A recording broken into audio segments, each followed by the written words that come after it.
hope you're doing fine. It's on us, Guda, and in here we post about everything that makes us happy, not excluding nursing. So if you're new, consider subscribing. If you like such kind of content, consider subscribing and joining my family by turning on the notification bell, liking this video, sharing it with your friends.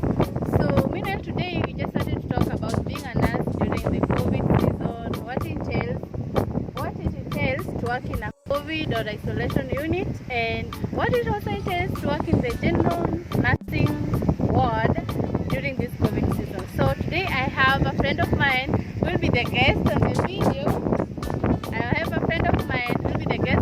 She's a nurse, a competent nurse. So guys, she's here and she's ready to answer all your questions. Let her introduce herself. Hi guys, my name is Celestine. I work in an isolation ward in Yes, I'm pleased to meet you today. So we've actually been working separately and loving this thing together.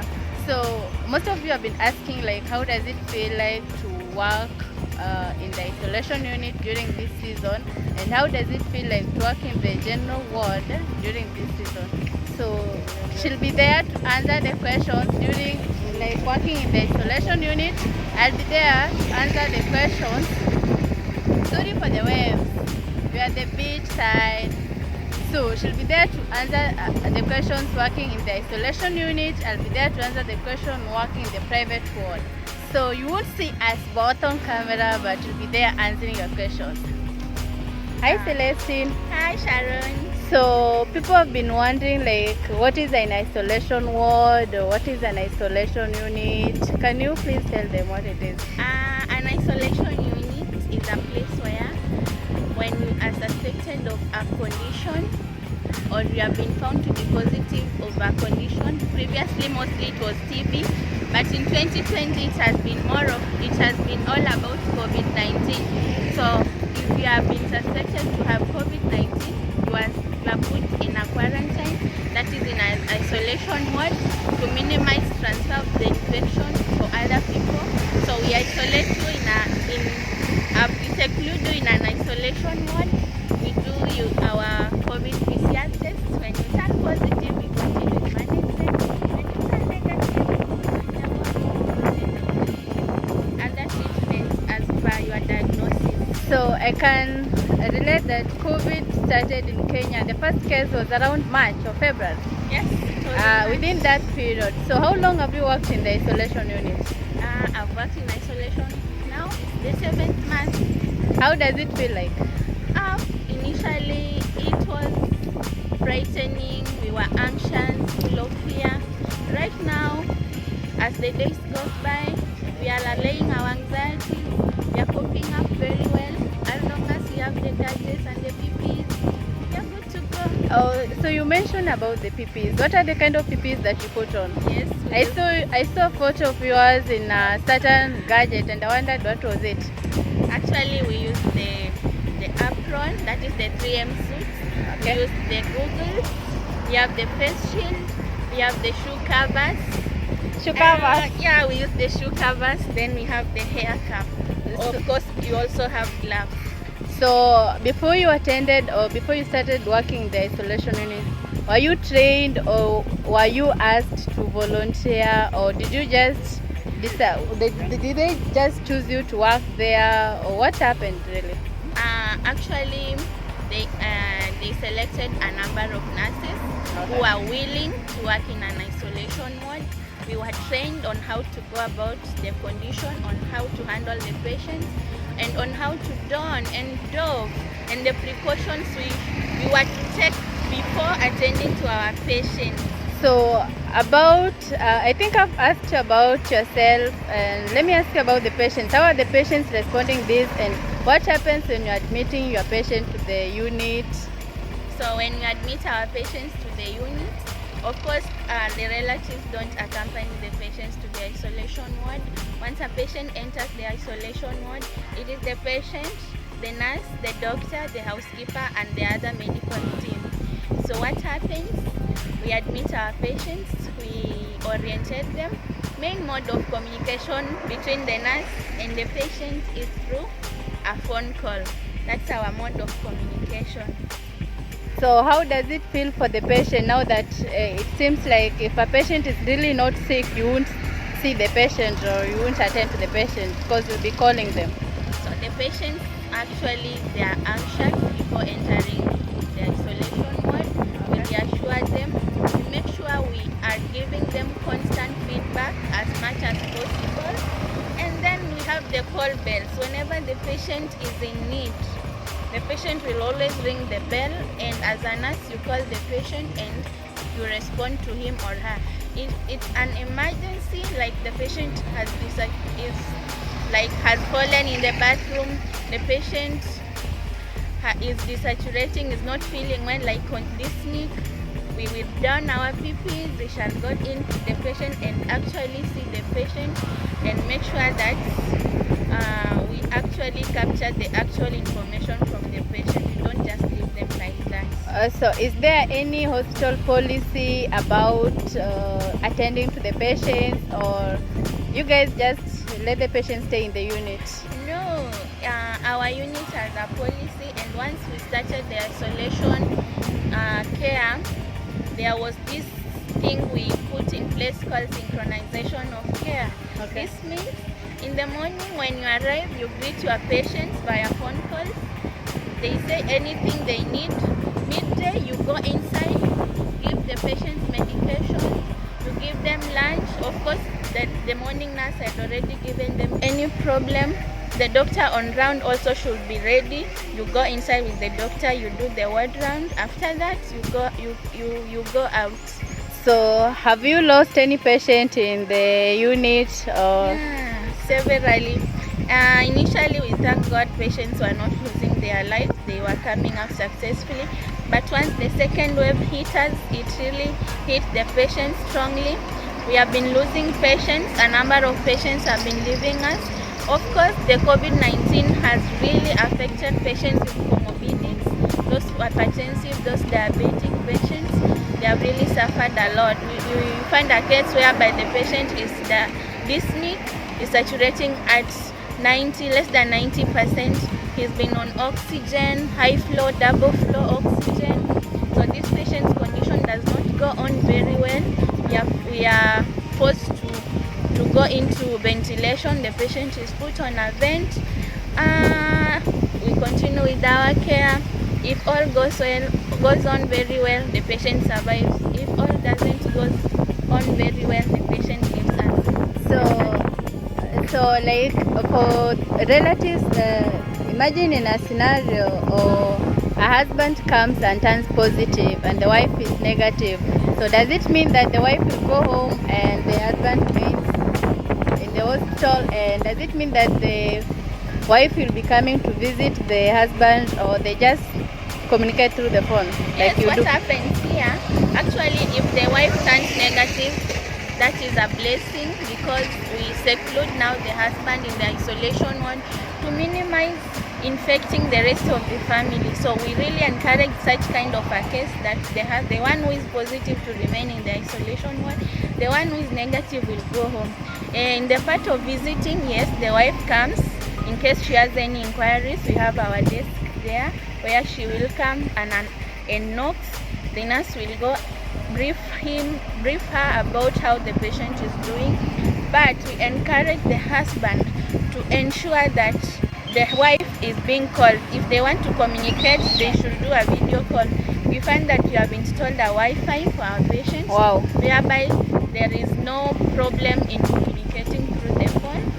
So the Wi-Fi helps them to do a video call with the relatives every time, oftenly. So this one has really helped them a lot. So like, which means there's a kind of telecommunication. You guys can also see your patients through CCTV. Yeah, we have installed a CCTV camera for all the rooms. Okay. We see how the patient is doing on the bed when the medical team is not in attendance, or anyone is not attending to the patient. We can see if the patient is moving out of bed, going to the bathroom, how many minutes the patient has stayed in the bathroom. We call the patient is not responding on the phone, we are supposed to go inside, see what happened. In most of the cases, the patient, we find that they have even lost their energy to get out of the toilet to go back to the bed. So here we are supposed to go inside to help the patient to the bed, take vital signs, see how the saturations are doing. If they are doing badly, the patient will initiate on the oxygen. If the patient was already on oxygen, we don't encourage them to get out of their bed. So that's how we do it. Okay, thank you so much. Now about the hospital, how is it encouraging you guys to work in the isolation unit? Actually, when I started in isolation, it was kind of fearful. I was full of anxiety. In the middle of the pandemic, you can't even tell me to get out of isolation to go to the other wards, because I feel now isolation is the most secure place for me to work. You find that most of our clients come from the ward to isolation ward. Once they suspect a patient from a medical ward, a surgical ward, or any other ward, they do an HRCT. It suggests positive COVID. The patient lands in isolation ward. Once the patient lands in isolation ward, a PCR test is done. Once the PCR test is done, the patient turns positive. You see? And the patient has been staying in the ward actually. Yeah. How many staffs have handled this patient without precautions? So many staffs, and they have gone home, they have met their family, they have met their siblings. So I found isolation being a safe place to work for me, because I already know what I'm dealing with. That is COVID-19. I already know that I'm supposed to wear PPE. I'm supposed to be in a mask. How I'm supposed to handle this person because of preventing transmission of the infection to myself and to other people around me. So I feel isolation is already safe for me, and actually as per now, I don't want to get out of isolation until the vaccine comes. I'm still an isolation nurse. So you talked about the vaccine. So are you going to get injected for the jab, or what are you planning if it comes? Yeah, if it comes, I'm not afraid to be a frontliner who will get the vaccine. I'm really excited and happy about how you responded to this, because you look like an excited nurse who works in isolation unit. You look like you enjoy your isolation care. Yes. And what else can you tell the world, or what else can you tell the people outside there about COVID-19 and what you've learned throughout this season? Most of my patients, if I ask them how do you think you got the virus, my patient tells me, sister, huku nje mambo ya mask sisi hatuvai mask, corona hakuna Kenya, pesa zilikulwa. And that's how the patient learns getting COVID, because of the myths and misconceptions in the community. So these patients have taught me a lot. They have taught me the importance of adhering to rules, the importance of taking things seriously.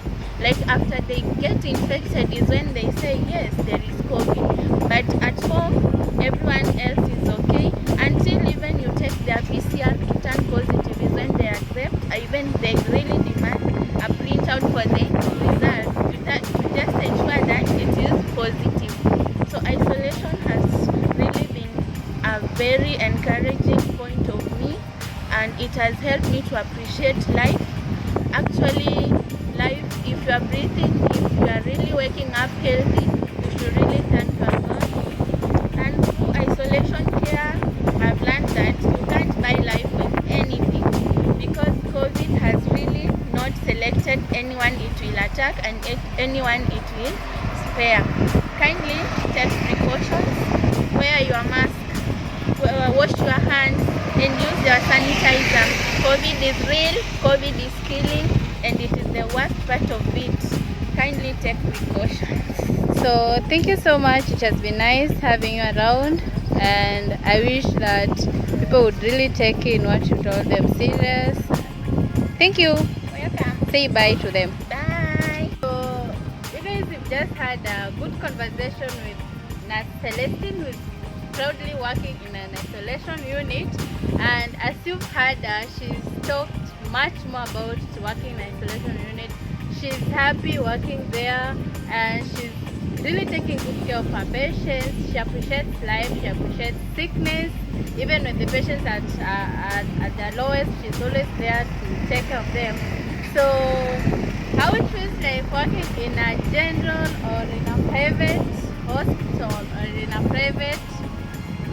private ward is a story for another day. I still have more and more to tell you about that. I'll create time and tell you more about that, but I just want to appreciate Nurse Celestine for allowing us to know more about working in isolation unit. And one thing I forgot to ask her, have you contracted COVID since you started working there? The last time I took my test, I turned negative. You turned negative, wow. Yes. Congratulations. And how often do you test? We while test working there? after a month. Every month we do So tests. after working with your patients for a month, you go test and then You come back. how for many the offs shift. are you given? Yeah, we work a week on, a week off. So basically when you fall sick within a week, you can easily tell depending on the signs that you have. Yes, if you develop symptoms, you'll get your swab done. So if they swab you, you turn positive, you go home for 10 days self-quarantine. If you need oxygen, you are being admitted. And the hospital will cater for your bills. Wow, that looks pleasant. So Yeah. thank you so much guys for watching. I hope you enjoyed this video, and let me see you in the next video where I'll tell you more about working in the normal private ward or how it feels like working in the normal private ward.